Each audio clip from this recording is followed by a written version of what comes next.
Wakilalan jan dawuhaken li Syafi'i kedue Imam Syafi'i rahimahullah. Mata yakunu rajulu aliman. Imam Syafi'i dipun tangredi. Mata ing dalam kapan yakunu ana sapa rajul wong lanang ku aliman dadi wong alim. Kapan orang itu mendapatkan predikat alim? Mendapatkan gelar alim. Jawabe gola dawuh Imam Syafi'i. Idza tahaqqaqa ing dalam mari karen dadi nyata sapa si rajul fi ilmin ing dalam ilmu. Ya lamuhu kang ngerti sapa si ya lamuhu kang ngerti sapa alim ing ilmu. Wa ta'arrada lan maju to mentokaken maju niku ya melajari. Mentokaken sapa Imam Syafi'i coba seman lisairul ulumi maring sekane pira-pira ilmu. Panadzara mapangen-angen sapa man kelawan jero-jeroaken wima ing dalem perkara fatahu kang pot apa ma ing alim wa inna gumaka temen sedune alim rajul inda zalika dalam mengkono-mengkono tahaqqaq wa ta'arrada tahaqqaqa wa ta'arrada yakunu ana sapa rajul iku aliman wong alim. Imam Syafi'i ditanya, kapan orang itu mendapat gelar alim? Jawabnya ketika dia itu mengetahui ilmu yang dipelajari dengan tahqiq, dengan nyoto, wis pokok kewamblang sak dalil-dalile. Lalu dia mempelajari ilmu-ilmu lain. Wa ta'arrad dari syairil ulum wa nadhara biha. Dia itu mempelajari ilmu-ilmu lain dan angen-angen. Sehingga mengerti kekurangannya dai, kesalahan dai. Fa nadhara fi ma fatahu, apa yang kurang baginya. Kalau sudah mampu membandingkan dengan ilmu-ilmu lain, baru itu bisa dikatakan aliman. Baru bisa dikatakan aliman. Jadi orang itu kalau hanya mendapatkan satu ilmu, satu jalur guru, ini akan mematikan kepadanya. Sebab ketika tidak mampu untuk mempelajari ilmu-ilmu lain, sehingga tidak mengerti tentang pandangan orang lain, sehingga merasa dirinya paling benar, dirinya paling top, orang lainnya salah semua. Rono ruwe sak jalur, akhirnya gampang ditahno, gampang ngapirno. Ini karena wong goblok, belum dikatakan ngalim. Lek wong ngalim enggak bisa ngoten itu. Karena tahu pandangan orang lain, tahu ilmunya orang lain, tahu wajahnya orang lain. Sehingga tidak merasa paling benar. Mulane diarani qalilul ilmi kasirul ingkar, kasirul ilmi qalilul ingkar. Orang itu kalau banyak ilmunya gak gampang ingkar. Karena tahu jalurnya, kok ngene tahu. Nanti akan dijelaskan bahwa Imam Syafi'i, Imam Ahmad bin Hanbal walaupun toh beliau niku beliau niku seorang pengagum Imam Syafi'i, seorang pengikut Imam Syafi'i. Tapi aku berbeda pendapat dengan Imam Syafi'i. Tapi beliau mengatakan, masalah itu sholatan mundu arba'ina sanatan illa wa ana ad'u li Syafi'i rahimahullah ta'ala. Selama 40 tahun saya tidak pernah sholat kecuali setelah sholat mendoakan kepada Imam Syafi'i. Itu kayak ngoten. Saat ini lah beda pendapat, saingan ya wis dada, bahkan saling menjatuhkan. Nah, Imam Ahmad mboten niku dunia lek ngalim kabeh. Filosofnya gini. Fa inna maka temesi kelakuan kila den dawuhaken li Jalinus maring Jalinus. Sinten Jalinus niku? Salah satu hukama Yunani. Iku Jalinus. Salah satu dari hukama di Yunani. Didawuhaken ngeten. Yi. Masuk mangi ora to. Yi. Oh, bro. Innaka temesune panjenengan iku tak muru mrentano panjenengan lidai maring penyakit al-wahid kang siji bil adawiyati kan pira-pira obat al-kasirati kang akeh al-mustamiati kang ngumpulaken.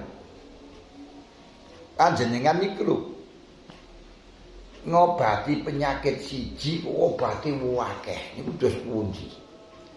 Obatnya bermacam-macam padahal penyakitnya hanya satu. Sedangkan bermacam-macamnya karakter seseorang dikasih obat yang macam-macam sing akeh. Jape ngeten. Gun. Monggo dawuh sapa Jalinus. Innamal maksudu angin mestine utawi kang den maksud minas saking adawiyah iku wahidun. Jane obat kabeh niku saya maksudkan siji. Maksudnya gur siji tok. Yang fokus anak satu. Lah lainnya temen apa?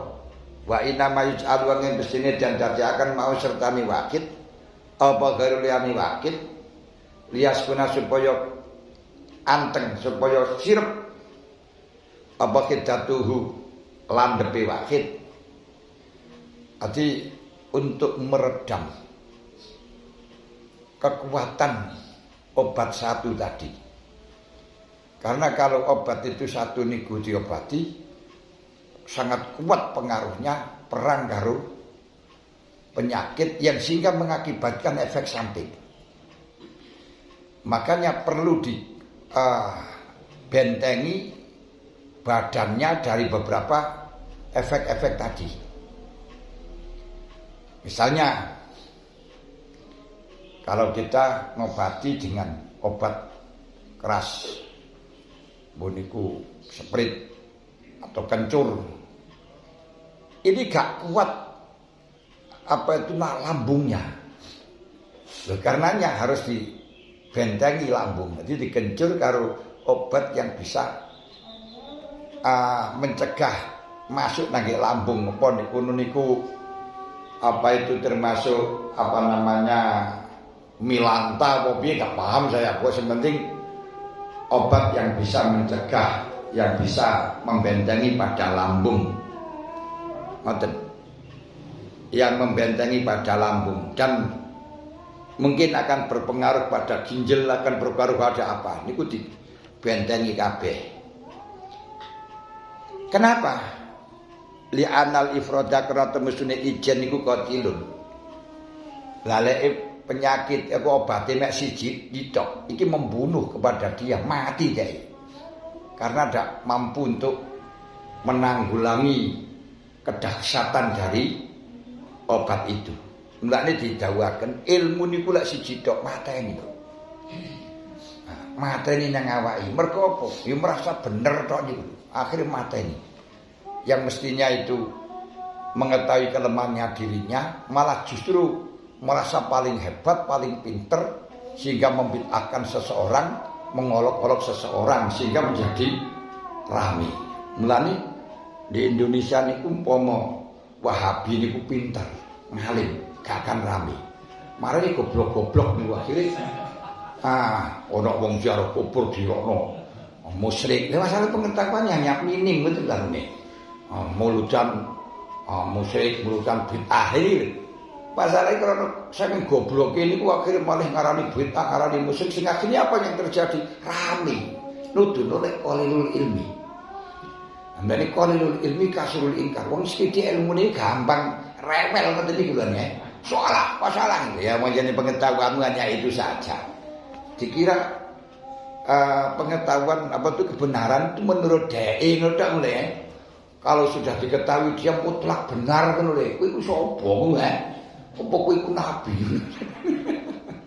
Kadang-kadang tekok dalile. Imam Malik radhiyallahu anhu walaupun ada hadis yang akad, hadis sahih tapi akad, kalau bertentangan dengan ulama-ulama Madinah tetap yang dimenangkan ulama Madinah. Gak hanya dalilnya ulama Madinah.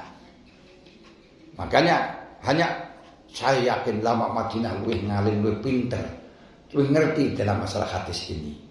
Sehingga ulama Madinah niku Imam Malik niku tidak mengakui adanya khiyar majlis. Walaupun khiyar majlis itu ditetapkan di dalam hadis ahad, hadis sahih, hadis Bukhari, tapi hadis ahad. Ini ku dijawabno.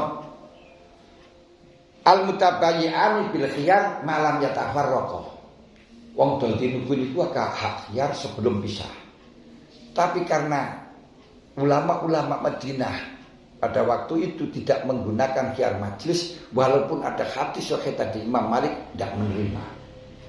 Ini Imam sekali bergoyok ngoten niku gak terus tanya hadisnya, tapi malah justru walaupun ada hadis beliau tetap mengikuti ulama Madinah. Lah sakniki jarene hadis endi ora percaya karo ulama. Ah nek gak percaya niku sing nudono kebodohan mereka niku lho. Dadi umpama dhek itu ngalim-ngalim, wah gak mungkin akan terjadi semacam itu.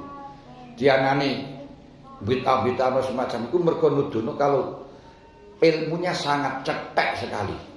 Nah, ilmunya sangat gede. Karena apa? Sebab belajarnya hanya satu jalur. Gini pokok sing jalure nang Wahabi. Saliyane iku gak diterima kabeh. Yo akhirnya yo cetek malian pengetahuannya semacam niku, ngoten. Niki yang terjadi orang-orang Wahabi di Indonesia itu yang ngoten. Makanya Imam Syafi'i ndawuhaken bisa diharani ngalim setelahnya paham ilmunya terus diuji coba. Dia mempelajari ilmu-ilmu yang lain, mazhab-mazhab yang lain. Sehingga gak gampang menyalahkan, mengetahui bagaimana sih mazhab lain itu arahnya, bagaimana itu dalilnya, bagaimana ngoten ini. Tidak langsung main bid'ah, kafir ini. Itu pengawuran. Mulane iki dalam falsafahnya Jalinus ditanya, kenapa engkau mengobati penyakit satu dengan berbagai macam obat?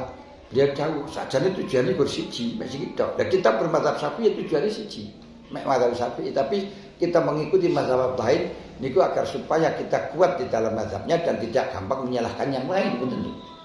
Dibentengi ngoten. Ini yang dimaksud. Maksudnya abadnya satu. Wa inna majila mau gairu litaskuna hidatuhu, agar supaya landepnya obat itu tidak mempengaruhi, kuatnya obat itu tidak mempengaruhi. Sebab apa? Li'anal afroda qatil, kalau satu saja akan membunuh. Wa amsaluhu. Wa ma kau tawi ki dawi Imam Syafi'i wa amsaluhu pira-pira padane hadza mimma sing perkara iku layu sekang ora den itu ngapa mah iku ya dulu nuduhaken apa ala azmir bati ing atase agunge derajat Imam Syafi'i fi ma'rifati lain dalam kenal ing Gusti Allah Subhanahu wa taala wa ulumil akhirati lan kenal ing dalam ilmu akhirat wa ma iradatuhu bil fiqhi khassatan wa bil munadzarati fihi wajh Allah ya dulu alaihi ma ruya anhu pun saking niki lek wonten sing ditangletaken niki sak komah to niki punan sak komah niki sak terminal punan cara anune ngoten. Lek wonten monggo